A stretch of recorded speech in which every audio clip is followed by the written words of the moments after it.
रूस और यूक्रेन के बीच भीषण युद्ध जारी है। रूस की सेना ने यूक्रेन की राजधानी कीव को चारों तरफ से घेर लिया है। यूक्रेन में विध्वंस मचा हुआ है और दुनिया तमाशा देखने के लिए मजबूर है। ऐसे में ये सवाल उठ रहे हैं कि आखिर इस युद्ध का दोषी कौन है। फिलहाल सारी दुनिया रूस को गुनहगार मान रही है, क्योंकि उसने हमला करके न केवल यूक्रेन को बल्कि पूरे विश्व को संकट में डाल दिया है। लेकिन क्या वास्तव में ये बात सच है? क्या एकमात्र रूस ही इस युद्ध का गुनहगार है? गहराई से देखें तो इस संकट के लिए अकेले रूस दोषी नहीं है, बल्कि दो और गुनहगार हैं जो इस विध्वंस के लिए सीधे तौर पर जिम्मेदार हैं। तो चलिए चर्चा करते हैं और जानते हैं कि इस युद्ध के वो तीन गुनहगार कौन हैं। बात करते हैं पहले गुनहगार की। पहला गुनहगार है संयुक्त राष्ट्र यानी यूएन। जी हाँ, चौंकने वाली बात नहीं है। अंतर्राष्ट्रीय सुरक्षा, मानवाधिकार और विश्व शांति के लिए कार्य करने वाले यूएन ने समय रहते इस युद्ध को रोकने के लिए कोई ठोस डिप्लोमेटिक पहल नहीं की, जबकि तमाम देशों की खुफिया एजेंसियां और मीडिया रूस के हमले के बारे में लगातार सूचना दे रही थी। दूसरे विश्व युद्ध के बाद विजेता देशों ने मिलकर यूएन की स्थापना की थी। उद्देश्य था कि भविष्य में इस तरह की युद्ध ना होने पाए। यूएन का कार्य था युद्ध की स्थितियों को बनने से रोकना, लेकिन यूएन इसमें फेल रहा। संयुक्त राष्ट्र ने मीटिंग्स के अलावा और कुछ नहीं किया। इस युद्ध से न केवल विश्व शांति को खतरा है, बल्कि मानवाधिकारों का भी हनन हो रहा है, पर यूएन इसे रोक पाने में नाकाम रहा है। ऐसा पहली बार नहीं हुआ है।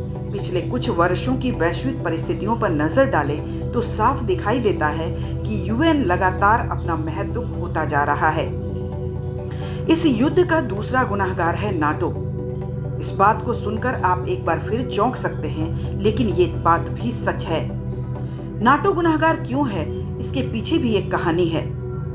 दूसरे विश्व युद्ध के बाद सोवियत संघ, जिसका एक हिस्सा रूस भी था, उसकी बढ़ती ताकत को रोकने के लिए अमेरिका, बेल्जियम, कनाडा, फ्रांस सहित 12 देशों ने 4 अप्रैल 1949 में नाटो की स्थापना की थी।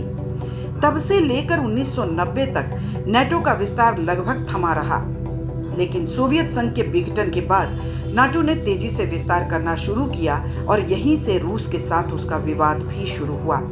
कारण ये था कि नाटो का विस्तार खास तौर पर यूरोप और सोवियत संघ का हिस्सा रहे देशों के बीच तेजी से किया जा रहा था। इन सभी देशों की सीमा या तो रूस से लगती थी या उसके बिल्कुल करीब थी।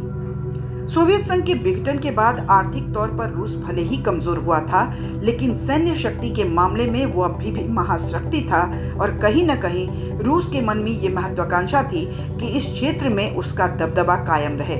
वो नहीं चाहता था कि नाटो की सेनाएं सीधे उसकी सीमाओं पर आकर खड़ी हो जाएं। रूस के राष्ट्रपति पुतिन ने कई बार इसको लेकर चेतावनी भी दी थी, लेकिन विश्व भर में अपनी ताकत बढ़ाने में लगे नाटो ने रूस को अनदेखा करते हुए उसकी सीमाओं तक विस्तार जारी रखा। राष्ट्रपति पुतिन को ये लगने लगा कि रूस की सुरक्षा चिंताओं की उपेक्षा की जा रही है और कहीं न कहीं रूस को लेकर पश्चिम की नीयत ठीक नहीं है।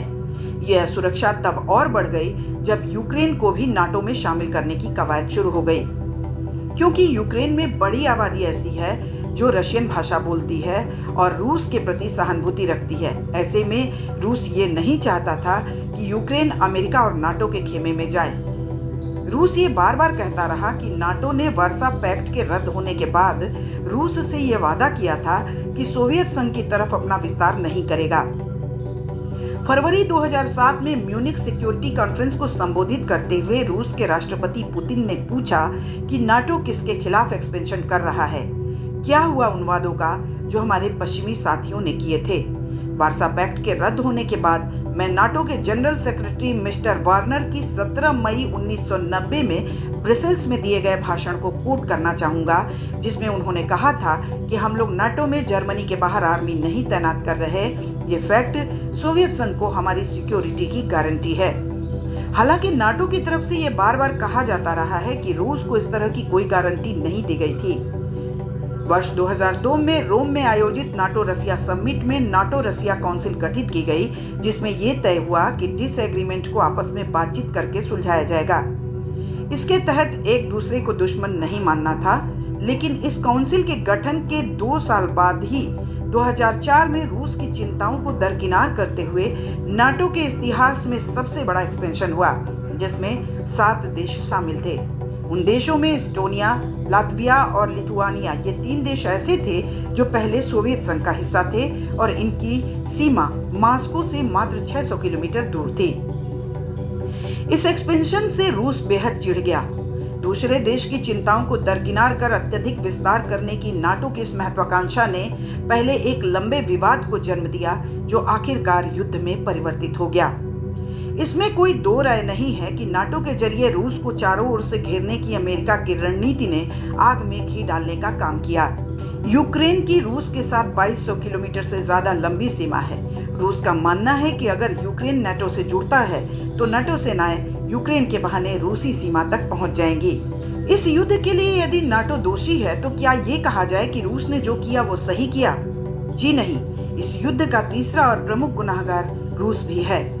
अपनी सुरक्षा चिंताओं को लेकर किसी कमजोर देश पर आक्रमण कर देना किसी भी हाल में स्वीकार्य नहीं हो सकता है। रूस ने केवल यूक्रेन को ही संकट में नहीं डाला है, बल्कि पूरे विश्व को खतरे में डाल दिया है।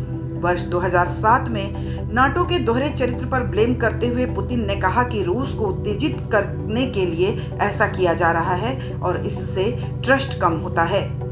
पुतिन के इस बयान के तत्काल बाद नाटो ने जॉर्जिया और यूक्रेन को फास्ट ट्रैक के जरिए नाटो में शामिल करने की योजना से हटा दिया, लेकिन पुतिन नहीं रुके और 4 महीने बाद ही रूस ने जॉर्जिया पर आक्रमण करके कब्जा कर लिया और उसकी सारी शक्ति खत्म कर दी।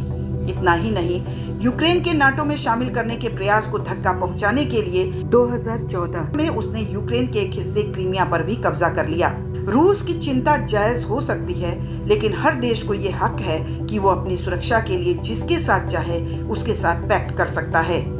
दूसरा देश पड़ोसी देश की विदेश नीति को नियंत्रित नहीं कर सकता है। यदि यूक्रेन ने नाटो के साथ जाने का फैसला लिया तो ये उसका अपना फैसला है।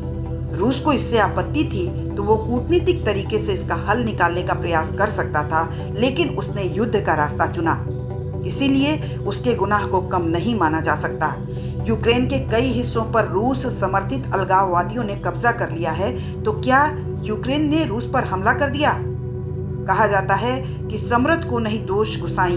ताकत और पैसे के घमंड में पुतिन ने तानाशाही रवैया अपनाया और केवल यूक्रेन को ही नहीं बल्कि पूरे विश्व को एक बड़े खतरे में डाल दिया। इसीलिए पुतिन केवल यूक्रेन के ही नहीं बल्कि पूरे विश्व और मानवता के भी गुनाहगार हैं। ब्यूरो रिपोर्ट, आंखें न्यूज़ 24।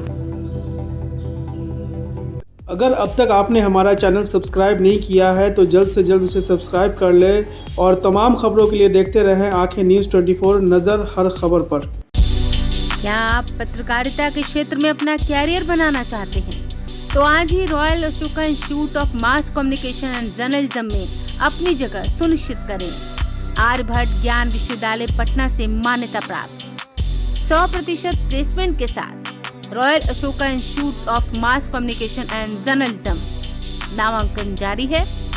हमारा पता है DS/16 गायत्री मंदिर के समीप, कंकड़ बाग, पटना 8,20,000। आप हमें संपर्क भी कर सकते हैं। हमारा मोबाइल नंबर है 9955456126।